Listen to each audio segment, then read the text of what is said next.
artists play with light. Without a light source, our eyes are unable to detect form and perspective. But this conversation is about how artists consciously use the way we experience light and colour to create a desired effect. Caravaggio consciously played with light to create dramatic effects. By creating intense areas of light against dark backgrounds, he created a theatrical atmosphere which drew the viewer into an emotional and psychological response. Many abstract artists play with light to create shape and meaning in their work. This conversation isn't just about colour and tone and contrast, but about the light itself and how we perceive colour. There was an art movement that arose in the early 20th century in which artists set about to play with light in a different way.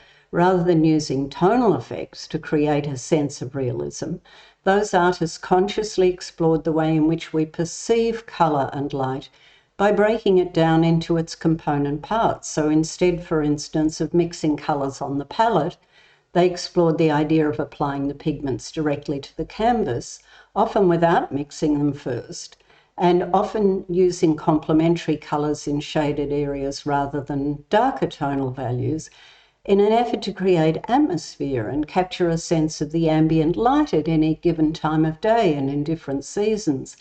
These artists became known as the impressionists, literally attempting to create an impression of what they were seeing rather than a tonal description. The paint was often applied quite roughly and apparently randomly. These ideas didn't occur in a vacuum, of course. With the advent of photography in the early 19th century, artists began to move away from classical themes and formal portraiture and to look at themes involving ordinary people living simple lives, as well as landscapes. The Impressionists were inspired by artists such as John Constable in the UK, who spanned the gap from more traditional techniques, as in the Haywain, seen here, one of his best-known paintings, to a looser, more expressive style, as can be seen in the full-sized oil sketches he did in preparation for these Stour Valley paintings. And in Stoke-by-Nayland, painted only a year before his death, the brushstrokes are much freer and his choice of colour less formal. A close-up will reveal how little detail can be seen, rough strokes of colour being just enough to suggest the two figures and the fence, and the donkeys behind them are barely there. The term divided brushstrokes has been coined to describe the technique where the mark of the brush is evident in the final result.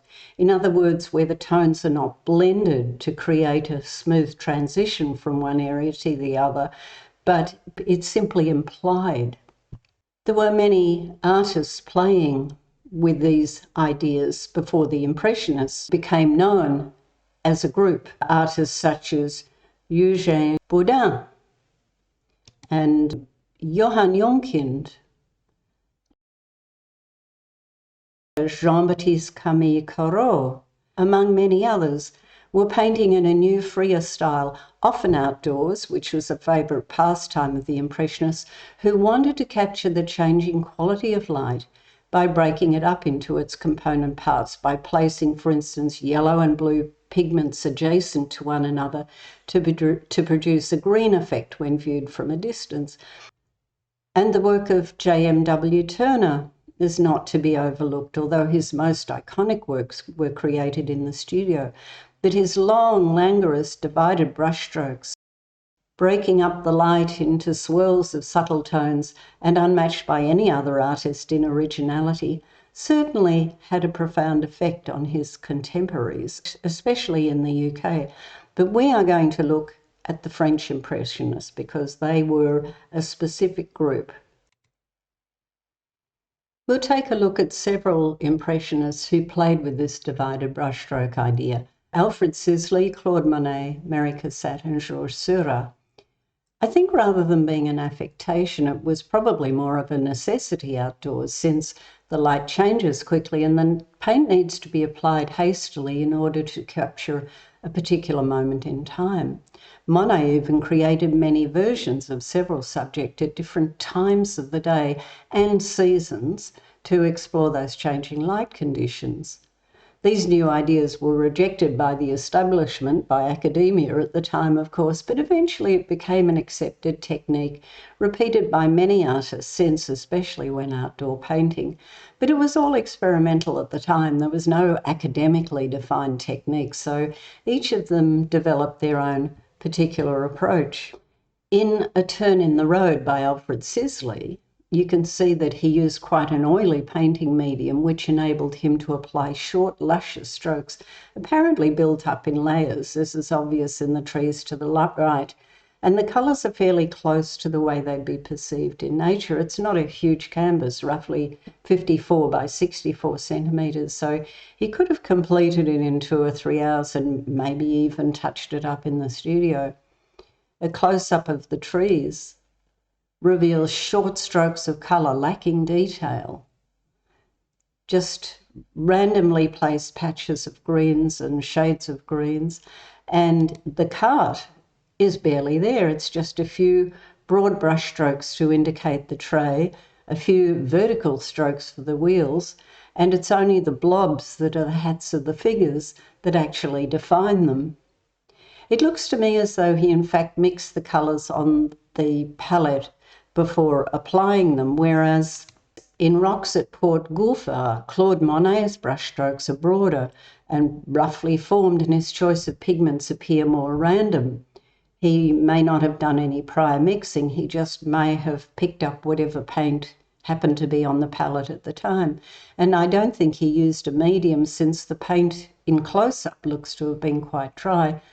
And perhaps he was only concerned about spontaneity anyway. A close-up of the water reveals divided brushstrokes, rough random patches of white over greens, blues and violets, creating a heavily textured effect. The white patches, though, are not only white pigment, the canvas itself is not completely covered, giving the impression of flecks of pure light and creating a shimmering effect as though light is bouncing off the whole subject. Even the dark rocks appear to be reflecting light. The upper half of the canvas reveals longer, looser, but still divided brushstrokes of pale blues and greys in the sky area. And the canvas is covered entirely with paint here, so the shimmering effect of the water doesn't apply. He may have regarded these works as sketches, in fact, but his attempt to play with the effect of light on a subject is certainly evident in this work. His approach in the famous Haystack series, of which the Art Institute of Chicago has a number displayed side by side, is quite different.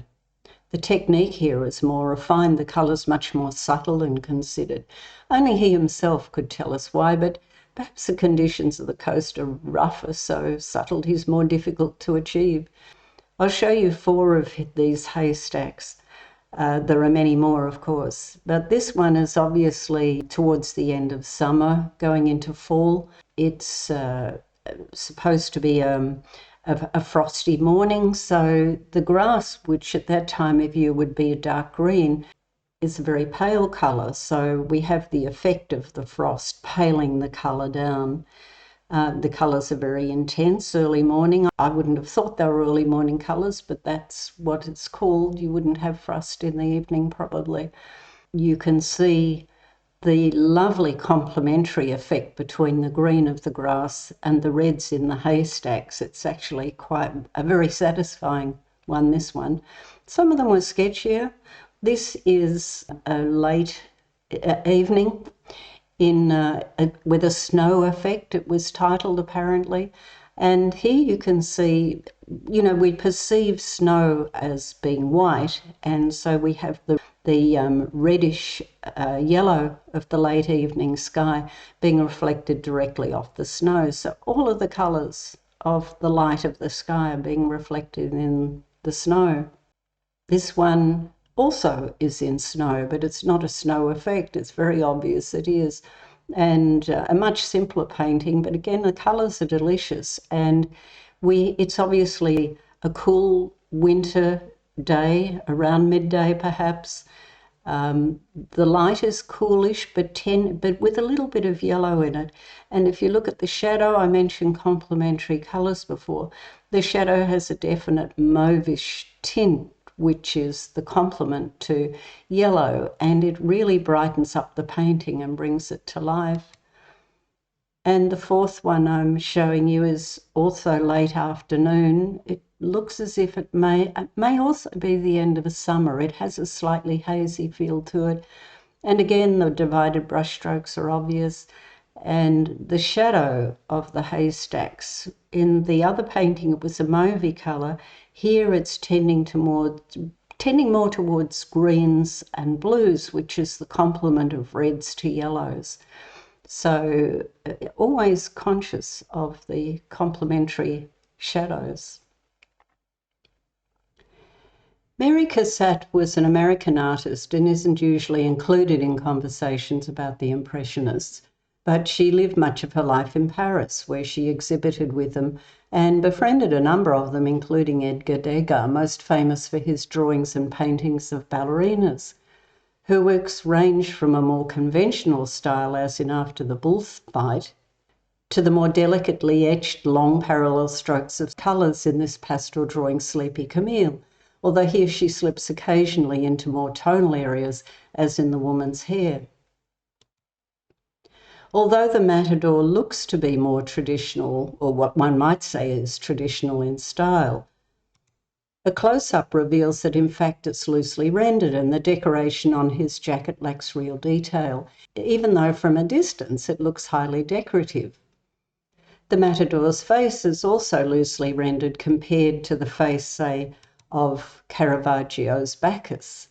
The difference between the classical or traditional style and the modern style is obvious. The free brushstrokes, again evident in her work, as opposed to the tonal sculptured rendering in the Caravaggio right across from the cheek and down the neck. In Sleepy Camille, the pastel medium is applied in long, almost parallel strokes, rather like the cross-hatching of drawing, and the brown paper medium is allowed to show through, which complements the cool green of the child's skin and the warm flush on the cheeks of both mother and child. And the influence of Edgar Degas is very obvious on comparing it with his pastel drawing The Star. A detail from both drawings reveals an almost identical technique and colour choice. They could even have been executed by the same artist. And if you place a section of Sleepy Camille next to a section of a pastel by Adolf Hierome Herschel, the comparison between traditional pastel technique and the more modern technique is apparent. Her oil paintings are quite different, of course. In On the Balcony, the oil paint appears almost smudged into place rather than rendered in bold brushstrokes, a mixture of tonal blending and free rendering, not quite one or the other, the clothing very loosely rendered and the face more tonal. It's interesting to see a concept explored in so many different ways by individual artists, each with their own temperament and agenda. One can't talk about playing with light without referring to Paul Signac and Georges Seurat, who developed a technique euphemistically called pointillism by art critics at the time. It's been called retrospectively neo-impressionism, but Seurat was very interested in scientific theories around colour and perception and was influenced by the work of Michel Chevreul, a French chemist who explored how colours interact, especially how complementary colours respond to one another. And although certainly influenced by the Impressionists, Seurat was inspired by ancient and classical art, wanting to create a sense of ancient friezes and timelessness, permanence and harmony. He himself called the technique divisionism or chromoluminarism. He used small dots of pure colour with almost mathematical precision in an attempt to create more vibrant and luminous hues through optical mixing when viewed from a distance. I wouldn't say the painting is luminous in reality, but it's certainly fresh and light, whereas Georges Seurat dealt with more conventional themes, but a lot of his paintings are quite vibrant, and a detail shows he was clearly less methodical than Seurat. A number of artists played with pointillism, but like the 12-tone music of Arnold Schoenberg, it never really led anywhere. Playing with light has a whole new meaning in the 21st century. The light bulb was first developed for commercial use when the Impressionists were active. Now we have laser beams and holograms to play with, and a whole new art form has evolved over the last generation. But we are playful and creative creatures. Painting remains an aesthetically satisfying means of creative expression. And there's a reason why the Impressionists continue to influence the way artists work to this day, because they opened the way to express the visual world on canvas from a new perspective. In a future video, I'll do a painting demonstration of how to use divided brushstrokes to capture the essence of a scene. I hope you'll join me then.